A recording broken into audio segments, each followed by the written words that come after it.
नमस्कार, मैं हूं बालेंद्र शर्मा दाधीच और आप देख रहे हैं साइबर शो, हिंदी का पहला ऑनलाइन तकनीकी कार्यक्रम। हम चर्चा करेंगे तकनीकी दुनिया के उन मुद्दों और घटनाओं की जो सीधे सीधे आपसे जुड़ी हैं। ऐसा ही एक मुद्दा उन कंप्यूटरों से ताल्लुक़ रखता है जिनमें विंडोज़ XP इंस्टॉल्ड है। आज हम पता लगाएंगे कि इनके भविष्य पर सवालिया निशान क्यों लग गया है।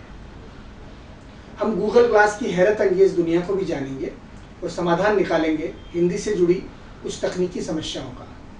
खबरें, कार्यशाला और वेब विनोद जैसी और भी बहुत सारी दिलचस्प सामग्री है आज के शो में। एक किताब पर चर्चा होगी और कसौटी पर होंगे कुछ नए उत्पाद। तो आइए शुरू करते हैं आज का साइबर शो।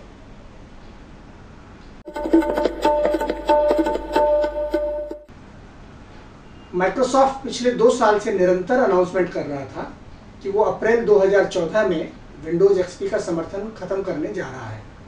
और ये लीजिए, अप्रैल 2014 तो गुजरने जा रहा है। हड़कंप मचा है। खास कहानी में चर्चा करेंगे कि आखिर क्या है ये माइक्रोसॉफ्ट सपोर्ट का किस्सा। शहर में चर्चा है, शहर में मौत का एक दिन कोई उम्मीद बर नहीं आती, कोई सूरत नजर नहीं आती। मौत का एक दिन मुआयन है, नींद क्यों रात भर नहीं आती, नींद क्यों रात भर नहीं आती।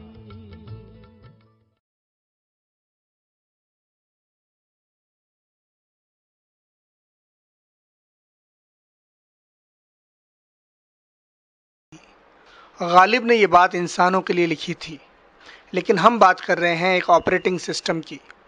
जिस तरह हर चीज़ और हर शख्स के अंत का एक दिन मुअय्यन है, उसी तरह शायद हर ऑपरेटिंग सिस्टम को भी एक दिन गर्वीले कंप्यूटरों, चमचमाते गैजेट्स और इठलाते स्मार्टफोन्स को अलविदा कर जाना है। विंडोज़ XP का अंत समय आ चुका है और उसकी मौत के ख्याल में लाखों उपभोक्ताओं की नींद हराम है। माइक्रोसॉफ्ट ने विंडोज़ XP के लिए सपोर्ट बंद कर दिया है। दुनिया का सबसे कामयाब ऑपरेटिंग सिस्टम पिछली 8 अप्रैल को यकायक अनाथ हो गया। अगर आप आज भी विंडोज़ XP का इस्तेमाल कर रहे हैं तो शायद आप इस बात से अनजान हैं कि वह अपने जीवन की अंतिम घड़ियां गिन रहा है। आप सोच रहे होंगे कि माइक्रोसॉफ्ट का समर्थन या सपोर्ट बंद होने से क्या फ़र्क पड़ता है। माइक्रोसॉफ्ट के सपोर्ट का अर्थ है विंडोज़ अपडेट, जो आपके कंप्यूटर में डाउनलोड होते रहते हैं या फिर सर्विस पैक की शक्ल में मिलते हैं। इनके ज़रिए न सिर्फ विंडोज़ में आधुनिक फीचर्स जोड़े जाते हैं, बल्कि कंप्यूटर की सुरक्षा और रखरखाव से जुड़ी महत्वपूर्ण फाइलें भी डाउनलोड होती रहती हैं। जैसे किसी नए वायरस के सामने आने पर माइक्रोसॉफ्ट उसका समाधान करता है और फिर विंडोज़ अपडेट के ज़रिए उसका तोड़ या एंटीडोट अपने आप आपके सिस्टम में डाउनलोड हो जाता है। सपोर्ट बंद होने का अर्थ है अब आपका विंडोज़ XP साइबर अपराधियों, वायरस निर्माताओं, हैकरों आदि की भीड़ के सामने निहत्था है। Hello, citizens of the world. We are anonymous. तो क्या आपके लिए विंडोज़ XP को अलविदा कहने का समय आ गया है?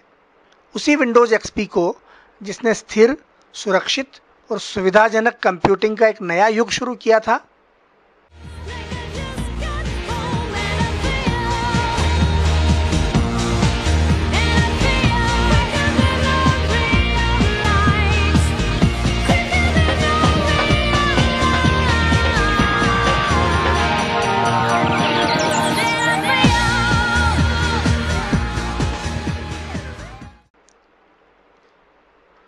कितने सुखद दिन थे वो। अगर आप इंटरनेट का प्रयोग नहीं करते और बाहरी ड्राइव्स जैसे CD, DVD और पेन ड्राइव आदि का इस्तेमाल नहीं करते तो शायद आप आगे भी 2-4 साल विंडोज़ XP का इस्तेमाल करते रह सकते हैं। लेकिन यदि ऐसा नहीं है तो फिर चुनौती गंभीर है। Caution. A virus has been detected.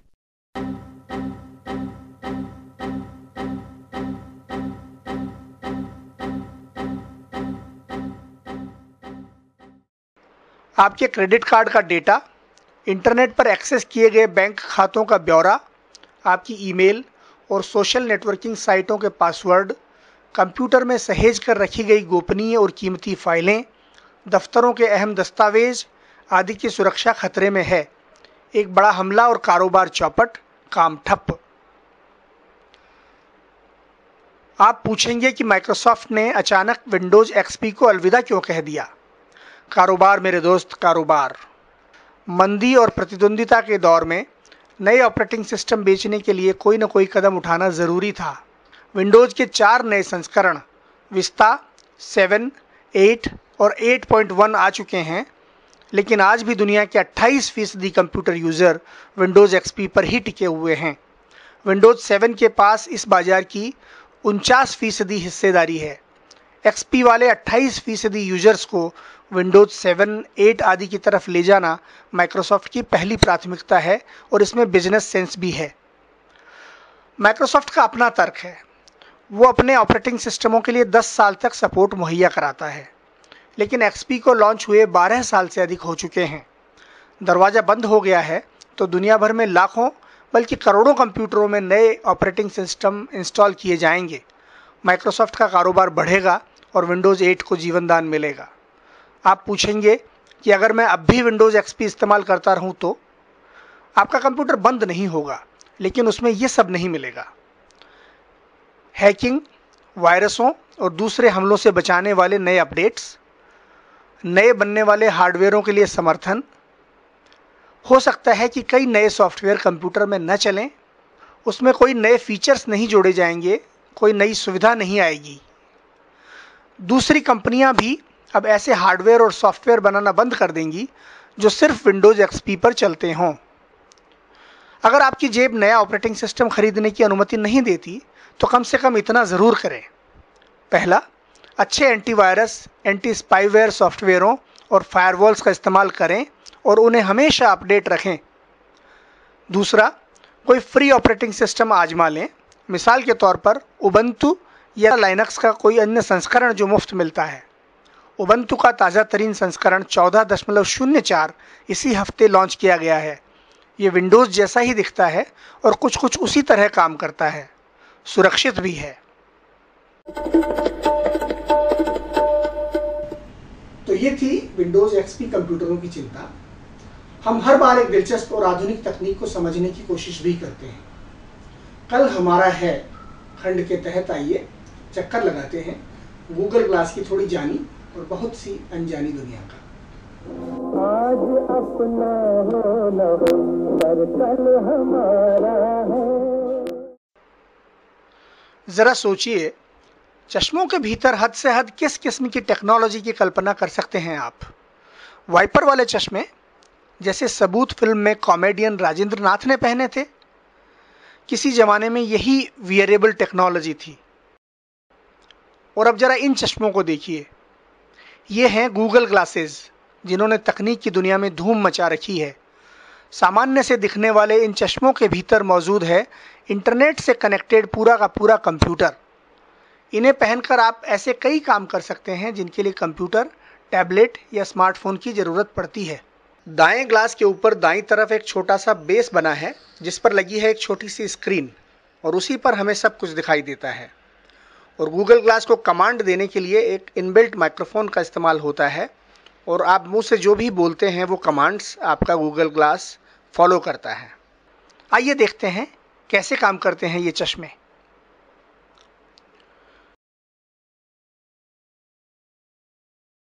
Glass को सक्रिय करने के लिए टच पैड पर टैप करें। अपनी दाईं भौहों के करीब आपको डिस्प्ले दिखाई देगा। ज़रूरत पड़ने पर इसे समायोजित करें। सबसे पहले खुलेगी होम स्क्रीन जिस पर आपको समय दिखाई देगा, और ये है आपकी टाइमलाइन। टच पैड पर उंगली फिराकर आप अपने सामने दिख रही स्क्रीन को आगे या पीछे की तरफ बढ़ा सकते हैं। यदि किसी भी स्क्रीन पर फोकस करना चाहें या ज़्यादा देखना चाहें तो उसे टैप करें। कंप्यूटर की तरह यहाँ सब कुछ दिखाई देगा, आपके संदेश, वीडियो और फोटो को शेयर करना है तो टैप करें और गूगल प्लस पर शेयर करें, और फिर अपना कोई भी मित्र चुनें और उनके साथ अपना चित्र साझा कर लें। गूगल ग्लास को स्टैंड बाय मोड में ले जाने के लिए नीचे की तरफ स्वाइप करें। आपने जेम्स बॉन्ड की फिल्मों में वेरिएबल टेक्नोलॉजी के कमाल देखे हैं। गूगल ग्लासेस की कामयाबी ने भी वेरिएबल टेक्नोलॉजी के क्षेत्र में एक तरह की क्रांति शुरू कर दी है।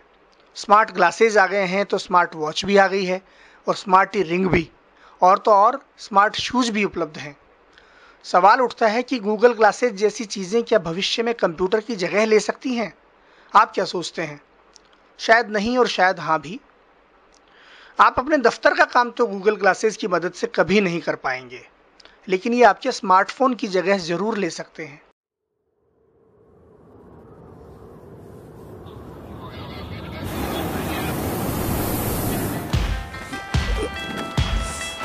Okay, Glass, record a video. This is it. We're on in 2 minutes. Okay, Glass, hang out with the Flying Club. Google photos of tiger heads. You ready? You ready? Right there. Okay, Glass, take a picture.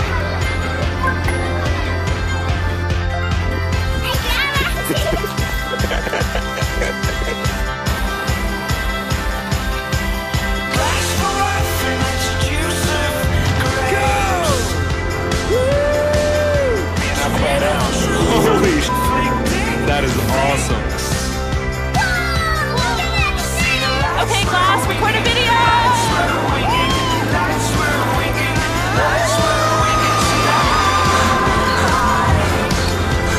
After this bridge, first exit.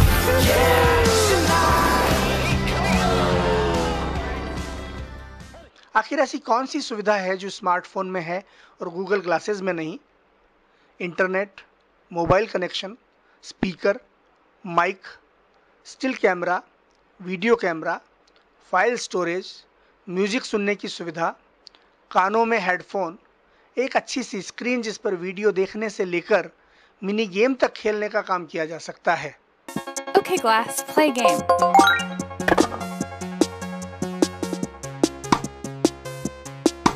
Pull. अभी Google glasses को भारत के बाजार में आने में समय लगेगा। हाँ, पिछली 15 अप्रैल से गूगल ने कुछ चुनिंदा लोगों को $1500 की दर से अमेरिका में गूगल ग्लासेस बेचे थे, लेकिन उन भाग्यशाली गीक्स में आप और हम नहीं हैं। ओके ग्लास, ओह मैं तो भूल ही गया था कि मेरा चश्मा गूगल ग्लास नहीं है। खैर, आगे बढ़ते हैं। ताज़ा तरीन खबरों पर नजर डालने के लिए हमें गूगल ग्लास की जरूरत नहीं है। आज की ताजा खबर, आज की ताजा खबर, आज की ताजा खबर। आओ काका जी इधर, आओ मामा जी इधर, दुनिया की खबर। आप जानते हैं कि एक कंप्यूटर को दूर से भी नियंत्रित किया जा सकता है। इस सुविधा को रिमोट एक्सेस कहते हैं। लेकिन अब एक नई घटना हुई है। अब आप अपने कंप्यूटरों को अपने स्मार्टफोन और टैबलेट के ज़रिए भी नियंत्रित कर सकेंगे गूगल रिमोट डेस्कटॉप सर्विस के ज़रिए। इसके लिए आपको एंड्रॉयड के प्ले स्टोर से क्रोम रिमोट डेस्कटॉप नामक एंड्रॉयड एप्लीकेशन डाउनलोड करना है और उसे अपने स्मार्टफोन या टैबलेट में इंस्टॉल करना है। दूसरी तरफ आपके डेस्कटॉप या लैपटॉप कंप्यूटर पर भी क्रोम ब्राउज़र का क्रोम रिमोट डेस्कटॉप नाम का एक एप्लीकेशन स्थापित करना होगा। इसका तरीका क्या होगा, हम दिखाएंगे इसी अंक के कार्यशाला खंड में।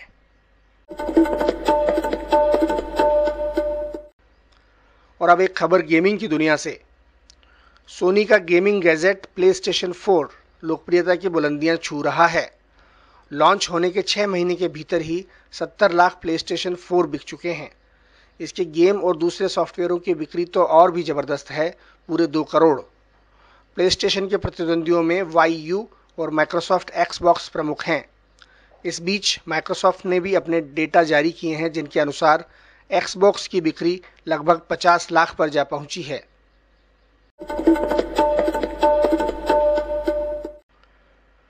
प्रमुख स्मार्टफोन निर्माता कंपनियों के बीच इस बात पर सहमति हुई है कि वे अपने उत्पादों के आगामी संस्करणों में एक ऐसी सुविधा मुहैया कराएंगे जिसके ज़रिए उनके मूल मालिक फ़ोन के खो जाने पर अपना सारा डेटा दूर से ही डिलीट कर सकें। इसे किल स्विच कहा जा रहा है। इस सहमति में एप्पल, गूगल, सैमसंग और HTC जैसी कंपनियां शामिल हैं।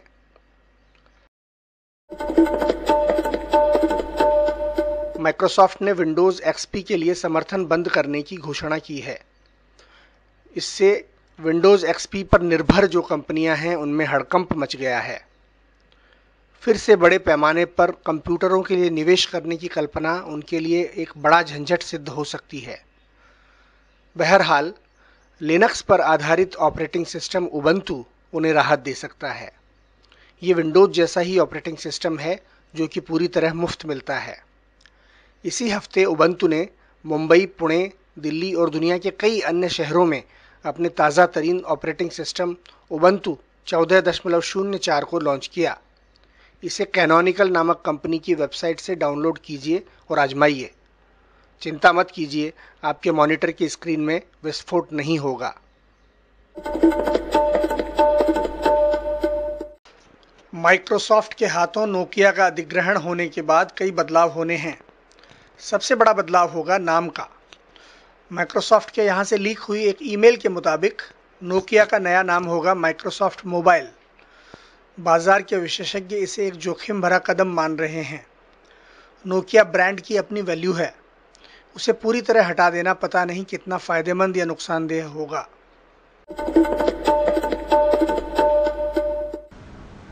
तो ये थी इस बार की कुछ खास खबरें। इसी दौरान कुछ अच्छे गैजेट्स भी बाजार में आए हैं। शायद आप जानना चाहेंगे कि इनमें कितना दम है।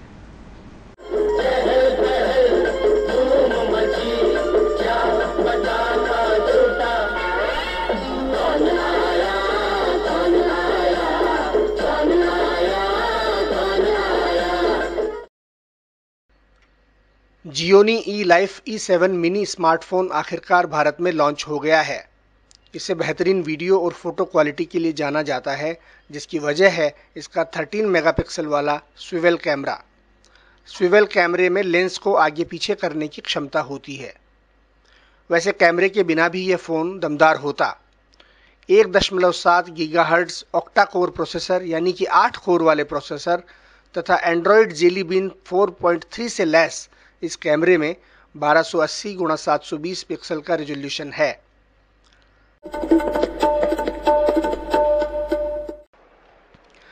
ताइवान की मोबाइल कंपनी HTC के सबसे मशहूर स्मार्टफोन्स में से एक HTC One का नया मॉडल सामने आ गया है।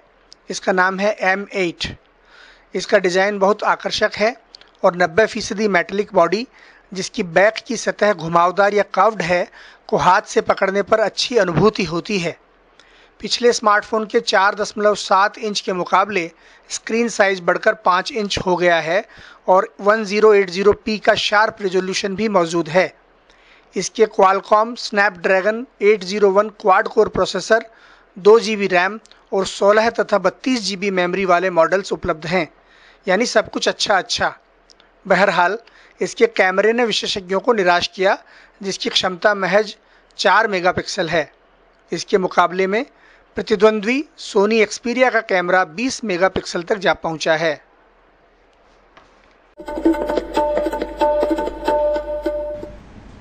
कमाल है, छोटे से स्मार्टफोन में 8 कोर वाला ताकतवर प्रोसेसर। तकनीकी बदलावों की तेज रफ्तारी को सलाम, लेकिन तमाम डेवलपमेंट्स के बाद भी कुछ उलझनें हैं कि बची रह जाती हैं, खासकर हिंदी में। इस बार भी कुछ दर्शकों ने अपनी समस्याएं भेजी हैं। आइए कोशिश करते हैं उन्हें सुलझाने की।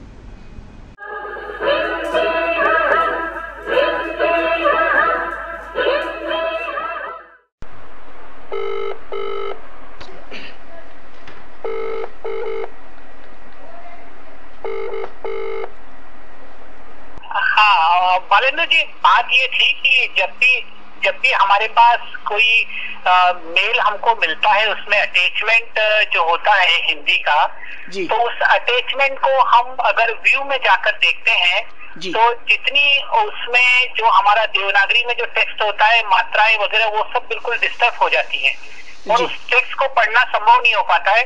और उसको हमें डाउनलोड करके ही, उसको सेव करके ही हम उसको पढ़ पाते हैं, जबकि अंग्रेजी में ऐसा नहीं है। जवाहर कर्नावट जी, जब जीमेल में आया हुआ कोई वर्ड डॉक्यूमेंट आप वहीं पर क्लिक करके खोलते हैं तो वो एक टेम्परेरी लेयर में खुलता है जिसमें यूनिकोड का समर्थन तो मौजूद है, लेकिन हिंदी के शेपिंग इंजन या यूनिस्क्राइब का समर्थन मौजूद नहीं है। इसलिए सभी आधे अक्षर हलंत के साथ दिखाई देते हैं और छोटी की मात्राएं अक्षर के बाद अपीयर होती हैं या अवतरित होती हैं। इस समस्या का समाधान बहुत आसान है। जब आप किसी डॉक्यूमेंट को खोलने के लिए डबल क्लिक करते हैं और वो गलत ढंग से दिखाई देता है तो उसी डॉक्यूमेंट के नीचे की तरफ दाईं ओर देखें, आपको एक बटन दिखाई देगा नीले रंग का जिस पर लिखा है ओपन विद।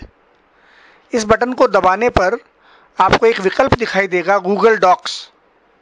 आप गूगल डॉक्स को दबाएं और उसके बाद एक नई विंडो खुलेगी जिसमें आपका डॉक्यूमेंट इंटरनेट पर ही खुलेगा, गूगल में ही खुलेगा, लेकिन पूरी तरह सही ढंग से खुलेगा। मॉरिशस के यंतुदेव बुधू का प्रश्न है कि वे अपने क्वार्क एक्सप्रेस 10 सॉफ्टवेयर में हिंदी में काम करने में असमर्थ हैं। हालांकि हिंदी में टंकण करने में कोई दिक्कत नहीं होती, लेकिन मात्राएं अक्षरों के बाद आती हैं और आधे अक्षर हलंत के साथ दिखाए जाते हैं। इस समस्या का क्या समाधान हो? यंतुदेव बुधू जी, जब आप क्वार्क एक्सप्रेस सॉफ्टवेयर खरीदते हैं तो आप एक टूल मुफ्त में पाने के हकदार हैं और इस सॉफ्टवेयर को इंडेक्स सॉल्यूशन कहा जाता है। इसे इंस्टॉल करने के बाद क्वार्क में इंस्क्रिप्ट पद्धति से हिंदी में काम करना संभव हो जाता है। यदि आपने अपना क्वार्क एक्सप्रेस सॉफ्टवेयर खरीदते समय ये टूल प्राप्त नहीं किया है तो क्वार्क से संपर्क करें और अपना मुफ्त टूल प्राप्त करें।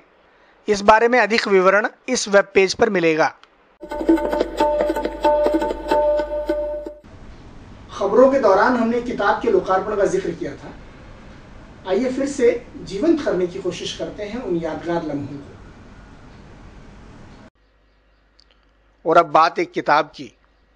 जब 90 करोड़ भारतीय किसी न किसी रूप से तकनीक से जुड़े हैं तो इस पर किताबों को बढ़ावा देने की ज़रूरत है। मेरी यानी बालेंदु दाधीच की ताज़ा किताब तकनीकी सुलझनें इसी हफ्ते जारी की गई। इसमें कंप्यूटर सुरक्षा, लाभप्रद कंप्यूटिंग और तकनीकी जन समस्याओं से जुड़े समाधान पेश किए गए हैं।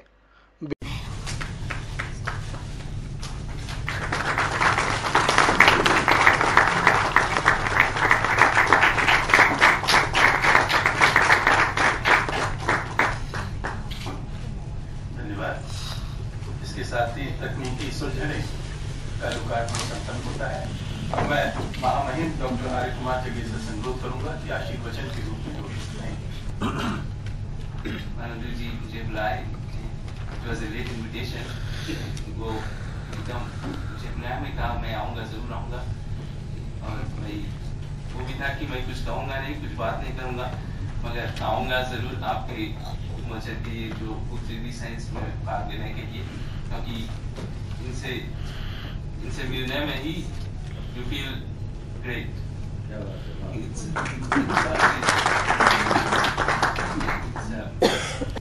दूसरा सबसे बड़ा देश बन गया है फेसबुक, जिस पर 1 अरब 35 करोड़ लोग इसके सदस्य हैं। आपसे पूछा जाए कि भारत का सबसे बड़ा राज्य कौन सा है तो संभवतः आप जनसंख्या के लिहाज से या आकार के लिहाज से अलग अलग राज्यों के नाम बताएंगे, लेकिन वास्तव में भारत का सबसे बड़ा राज्य है हम आम फहम लोगों का जो मोबाइल इस्तेमाल करते हैं, जिनकी संख्या लगभग 90 करोड़ तक जा पहुंची।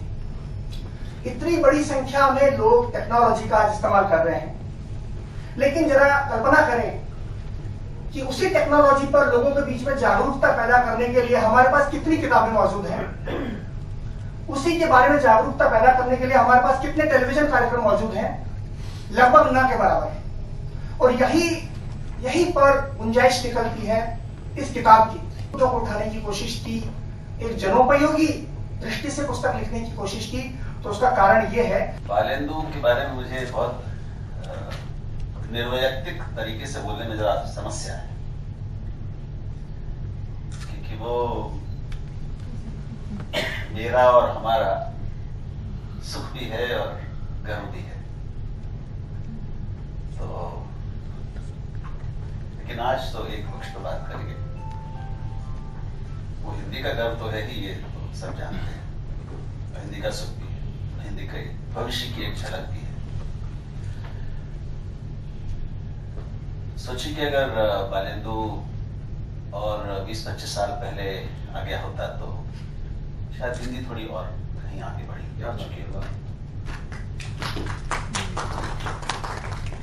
लेकिन बालेंदु ने जहां से शुरुआत की है वहां तक हिंदी को लाने में भी बहुत सारे प्रतिभाशाली लोगों ने बहुत मेहनत से उस जगह तक हिंदी को लाया है जहां से ये आगे चला है। तो ऐसे ही चलता है। सिर्फ इतना ही कि हम सबको बालेंदु से बहुत बड़ी आशाएं हैं और हम ये भी जानते हैं कि उनमें से अधिकांश आशाएं पूरी होंगी। लेकिन किसी भी भाषा का और तकनीक का विकास एक अनंत प्रक्रिया है। वैसे ही जैसे ज्ञान का विकास एक अनंत प्रक्रिया है, तो एक महत्वपूर्ण अध्याय हिंदी के तकनीकी विकास में बालेंदु के नाम लिखा जाएगा। ये अपने आप में कोई कम ऐतिहासिक और बड़ी उपलब्धि नहीं है, और ये उपलब्धि होगी। उसकी नींव बहुत मजबूत बन चुकी है। मंच पर इकलौते बैठे बालेंदु। ऐसा होता है कि जब हम बहुत लोगों से बहुत उम्मीदें रखते हैं तो कोई अकेला ही बालेंदु होता है जो रहता है।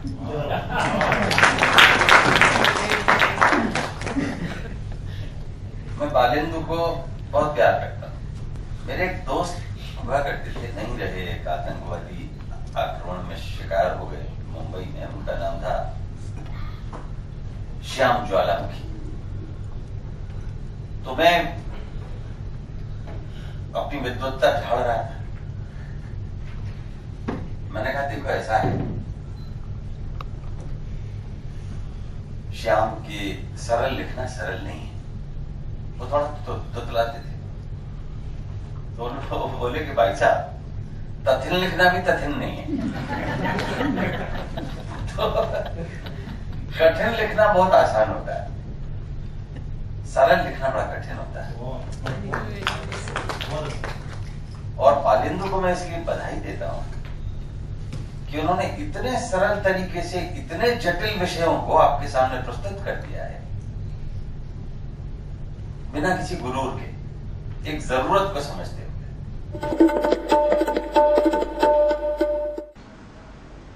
आप मुस्कुरा रहे हैं। जी हाँ, किताब मेरी ही लिखी हुई है, लेकिन वादा रहा साइबर शो के अगले अंकों में भी हम तकनीक पर लिखी हुई किताबों पर चर्चा करेंगे। और अब एक नया खंड कार्यशाला, जिसमें हम प्रैक्टिकली कुछ करके देखेंगे। इसी हफ्ते लॉन्च किए गए एंड्रॉयड रिमोट डेस्कटॉप को आजमाने से बेहतर प्रयोग क्या होगा। आजमा ले ये फॉर्मूले,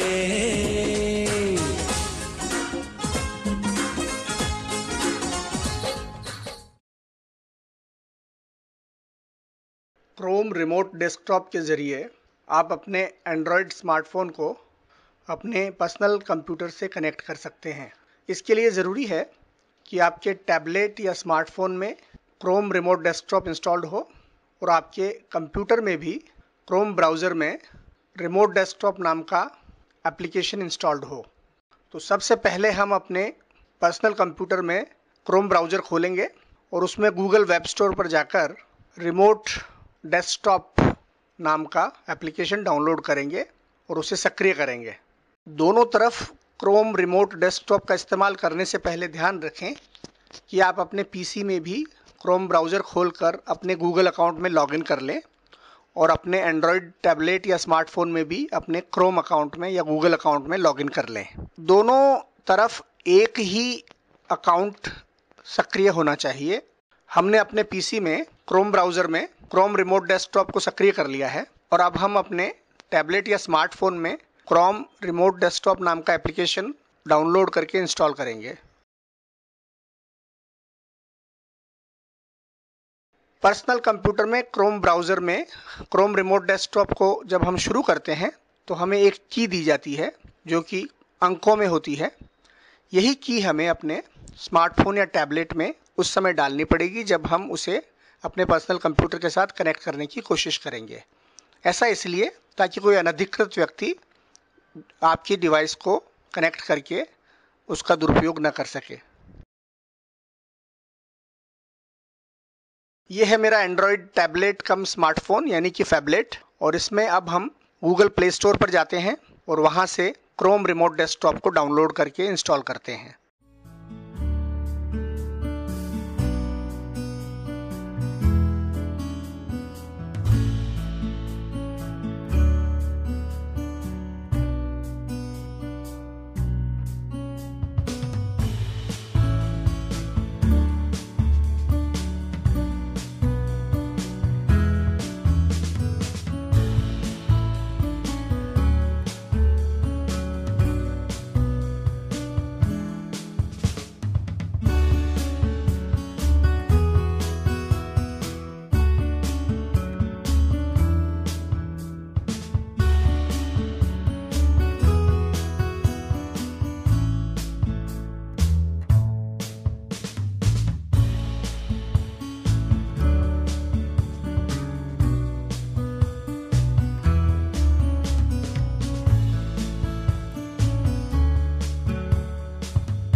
अब मेरा पर्सनल कंप्यूटर और स्मार्टफोन एक दूसरे के साथ रियल टाइम में कनेक्टेड हैं, यानी कि इस समय मेरे पर्सनल कंप्यूटर में जो भी हो रहा है ठीक वही मेरे स्मार्टफोन पर दिखाई देगा।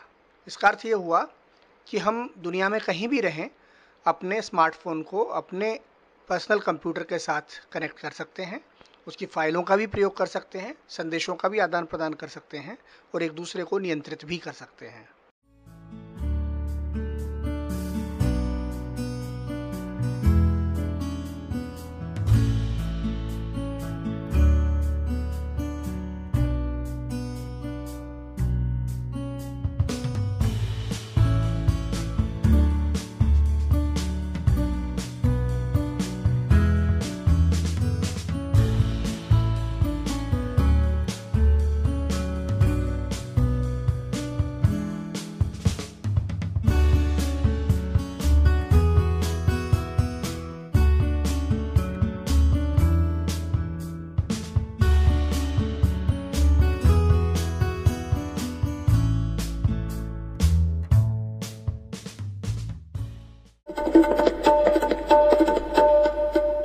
शायद कभी मुश्किल पड़े तो ये सुविधा आपके काम आए।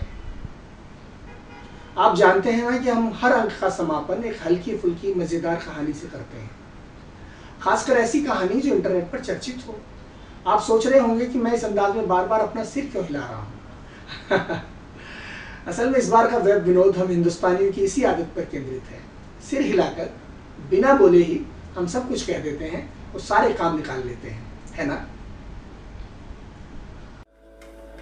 तमाशा मेरे आगे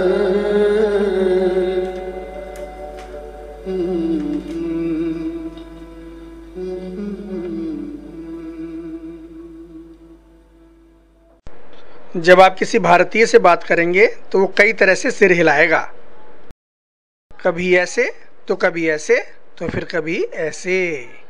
अगर कोई इंसान इस तरह सिर हिलाता है तो इसका मतलब है हाँ राजू, तुमने आज गाय का दूध निकाला। कोई शख्स अपना सिर इस तरह हिलाता है तो इसका मतलब है ना राजू, तुमने अपनी आज दाढ़ी बनाई। अगर कोई शख्स अपना सिर इस तरह हिलाता है तो इसका मतलब है शायद हाँ शायद नहीं। राजू, तुमने ब्राउज़र हिस्ट्री डिलीट की नहीं की क्या? हाँ और ना की मुद्रा में सिर को जोर से हिलाने का मतलब है कि फैसला हो गया। अपना सिर नीचे की तरफ झुकाना यानी आप किसी को बुला रहे हैं। अपना सिर ऊपर की तरफ घुमाना यानी आप पूछ रहे हैं कि मामला क्या है। लड़कियों को इशारेबाजी करने में भी काम आता है। जवाब में थप्पड़ खाने के चांस भी बहुत ज्यादा हैं। एक आंख बंद करके यही इशारा करने का मतलब है चालू रखो।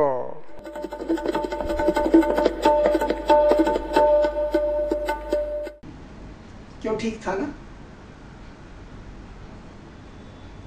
तो ये था आज का साइबर शो। हम आपके सुझावों और प्रतिक्रियाओं के आधार पर अपने कार्यक्रम को लगातार बेहतर बनाने का प्रयास करते रहेंगे। जल्दी ही इसमें कुछ नए फीचर भी जोड़े जाएंगे। अगर आज के साइबर शो के बारे में अपने फेसबुक या गूगल प्लस पेज पर एक टिप्पणी आप करेंगे तो हमारा हौसला बढ़ेगा। अब अपने मित्र बालेंद्र शर्मा दादीज को अनुमति दीजिए। नमस्कार।